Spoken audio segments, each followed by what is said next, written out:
chronique de la Fabrique du Bonheur avec Sandrine. Bonjour très chers parents, vous êtes-vous bien ressourcés durant le week-end? Nous entamons cette semaine une nouvelle série dédiée aux désaccords éducatifs au sein du couple parental. Que vous soyez un couple uni ou des parents séparés, tout au long de ces épisodes, nous parlerons d'équipe ou de partenaires. J'entends par là la coparentalité ou encore la coéducation.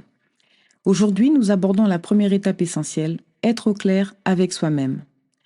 Avant de pouvoir discuter avec votre partenaire, prenez le temps de réfléchir à vos propres valeurs, croyances et objectifs en matière d'éducation.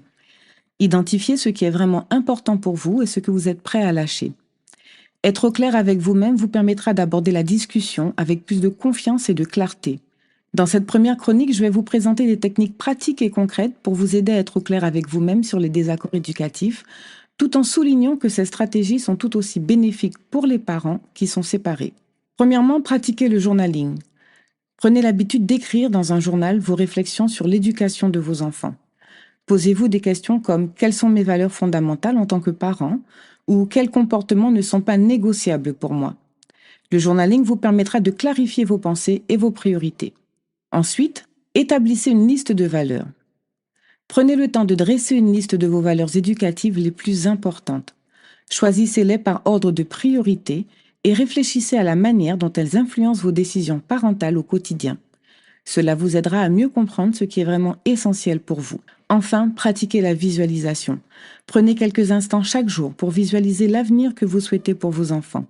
Imaginez-les adultes, épanouis, confiants, heureux, et réfléchissez à ce que vous pouvez faire en tant que parent pour les aider à atteindre cet objectif. Cette pratique vous aidera à identifier vos objectifs éducatifs à long terme. En conclusion, ces techniques vous aideront à être au clair avec vous-même sur vos objectifs éducatifs, que vous soyez en couple ou séparés. La réflexion personnelle est un élément essentiel de la communication efficace et du partenariat parental, quel que soit le contexte familial. Voilà, très chers parents, notre chronique touche à sa fin. Je vous retrouve demain pour un nouvel épisode. Si vous cherchez des solutions adaptées à vos défis parentaux avec nos accompagnements individuels, prenez rendez-vous directement sur notre site dès maintenant, www.fabriquedb.com. Prenez soin de vous et surtout, prenez soin de ces précieux liens familiaux. C'était la Minute des Parents avec Sandrine.